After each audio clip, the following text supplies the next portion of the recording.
नमस्कार दोस्तों, मैं नीलम बंसल व्याख्याता सीआरसी लखनऊ से बात कर रही हूँ। आप सभी का इस परिचर्चा में स्वागत है।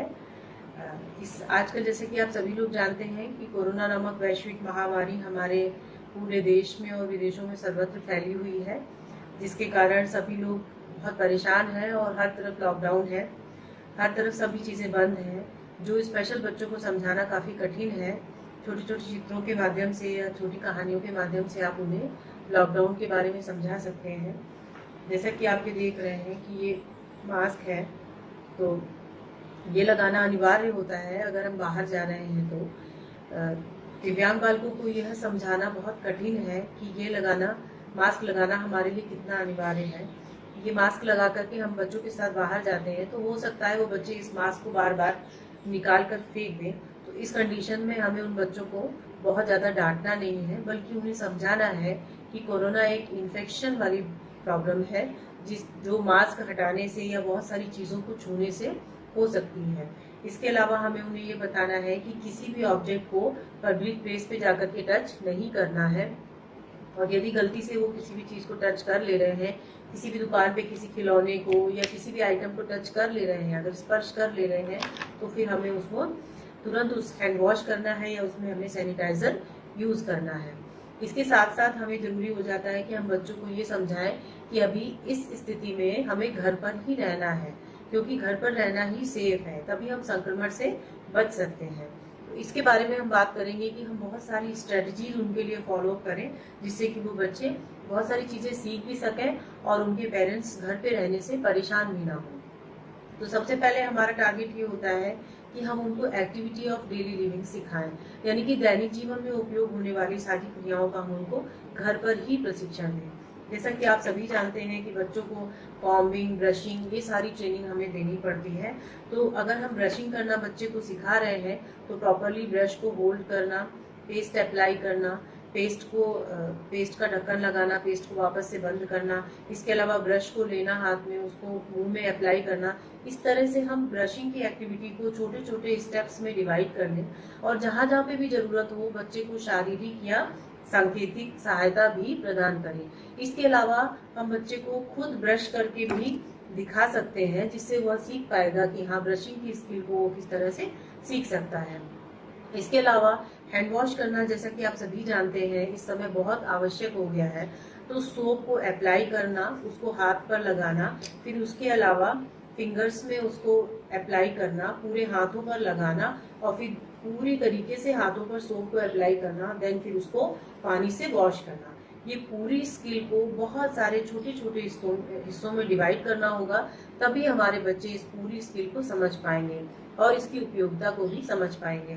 इसके अलावा आ जाता है फिर कॉम्बिंग का कंसेप्ट। कॉम्बिंग के लिए कॉम्ब को होल्ड करना, प्रॉपरली सही हाथ में होल्ड करना, फिर सर तक लेके जाना, और कॉम्बिंग की स्किल को, बालों को बीच से इनकी मांग निकालना, और फिर इस तरफ लेफ्ट या राइट दोनों तरफ उनको कॉम्ब करना। ये जो स्किल है, इसको भी हमें बच्चे की क्षमता के अनुसार इसको प्रयोग करना होगा। जैसे मान लीजिए अगर बच्चे को होल्डिंग में प्रॉब्लम है, तो यहाँ पे हम ये कॉम्ब की बजाय इसमें कुछ हम एडेप्टेशंस यूज कर सकते हैं। जैसे कि अगर हम इस पे कोई हत्थे वाला कॉम्ब हम ले रहे हैं, जिसमें कि कोई हैंडल होगा, मोटा हैंडल होगा, तो उस तरह के कॉम्ब को भी हम यूज कर सकते हैं, जो बच्चे के लिए उपयोगी होगा, जिससे वो प्रॉपरली उसको सीख सकता है। तो अगर हम ब्रश में भी कोई एडेप्टेशन करना चाह रहे हैं कि ब्रश का ये बच्चा इसको नहीं पकड़ पा रहा है, उसकी ग्रिपिंग ज़्यादा दिक्कत कर रही है, तो हम इस तरह के ब्रश को किसी भी तरह का कोई कपड़ा लपेट करके इसको हम इस तरह से मोटा कर सकते हैं, जिससे बच्चे के लिए ये उपयोगी हो जाएगा पकड़ने के लिए। तो ये सभी चीज़ें हम इस तरह से घर में भी बना सकते हैं। कोई कपड़ा हम उस पर लपेट सकते हैं या कोई रबड़ हम उस पर लगा सकते हैं, जिससे वो बच्चे के लिए उपयोगी हो जाएगा। इसके बाद जरूरी हो जाता है कि हम बच्चे की सोशल एक्टिविटीज पे ध्यान दें।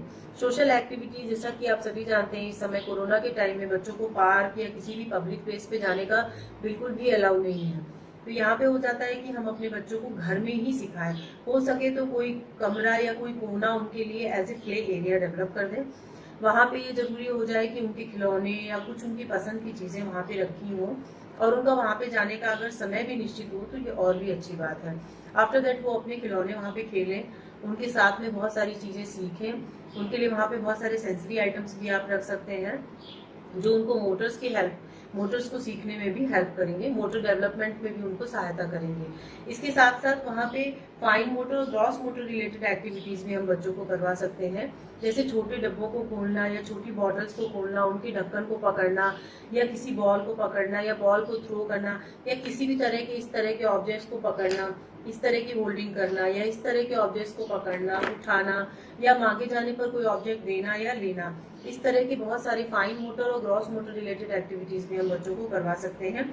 चलना सिखाना या बैठना सिखाना, बैठने की पोस्चर मेंटेन करने के लिए हम उनको घर में दीवार के पास एल शेप में यानी कि दीवार के कोने में हम उनको बिठा करके सिखा सकते हैं, या माँ अपने पैरों के बीच में भी बच्चे को बिठा करके सीटिंग आदि की भी प्रक्रियाओं को करवा सकते हैं। घर में जो चीजें उपलब्ध है उन्हीं से हम बच्चों को सिखा सकते हैं। इसके अलावा जरूरी हो जाता है कि हम उनके एकेडमिक कंसेप्ट के लिए घर में हमारे पास अगर कोई पुरानी कॉपियां, इस तरह से अगर कोई रफ कॉपियां वगैरह पड़ी हुई हैं तो हम इनको सील करके, इनके साफ पेज निकाल करके, इनको प्रॉपरली सील करके हम उनके लिए राइटिंग के लिए कॉपी तैयार कर सकते हैं, जिसमें वो अपना वर्क टाइमली लिखें। उनको रीडिंग, राइटिंग आप सिखा सकते हैं। उनके लिए A4 साइज के पेपर पे या किसी भी सामान्य पेपर पे आप ABCD ट्रेसिंग करने की या कलरिंग करने की भी आप वर्कशीट्स बना सकते हैं। यदि आपके पास कुछ क्रेयॉन्स या कलर्स भी घर पे हैं तो आप वो भी बच्चों की कलरिंग एक्टिविटी सिखाने के लिए इस तरह की कोई पेंसिल्स वगैरह भी यूज कर सकते हैं। अगर इनको भी हमें एडेप्टिव बनाना है, यानी कि अगर ये बच्चे की होल्डिंग में ये पेंसिल नहीं है तो इस तरह के कोई भी हम चीजें यूज कर सकते हैं जो पेंसिल के ऊपर हम कोई भी चीज रैप कर सकते हैं, कोई लपेट सकते हैं जिससे कि वो मोटी हो जाए और वो बच्चे के लिए उपयोगी हो जाए। तो इस तरह की बहुत सारी चीजें हम यूज कर सकते हैं जो बच्चा लिखना, पढ़ना, कलरिंग करना सब घर पर ही सीखने लगेगा। इसके साथ साथ भी जरूरी हो जाता है कि अगर हमारे बच्चे थोड़े से बड़े हैं, 14-15 साल के हैं या उससे भी ज्यादा के स्पेशल नीड बच्चे हैं, तो वहाँ पे जरूरी हो जाता है कि हम उनको वोकेशनल ट्रेनिंग्स भी प्रोवाइड कराएं या प्री वोकेशनल ट्रेनिंग्स भी प्रोवाइड कराएं।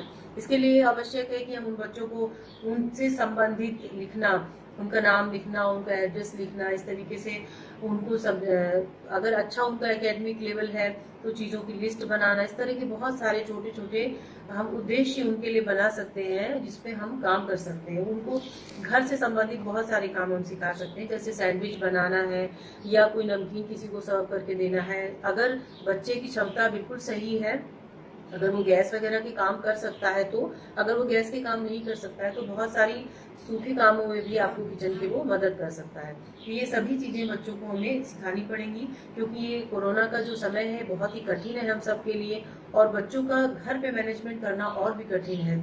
इसके साथ साथ हमारे बच्चों में बहुत बार व्यवहारिक समस्याएं भी होती हैं जो बच्चों को बहुत सारे काम करने में दिक्कत करती हैं, तो उनका व्यवहारिक प्रबंधन करना भी बहुत आवश्यक हो जाता है।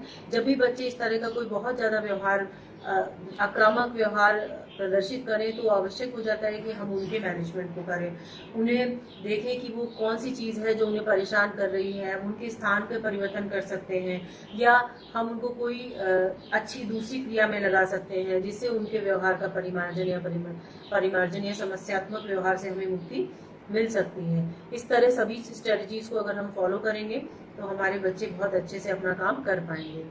धन्यवाद।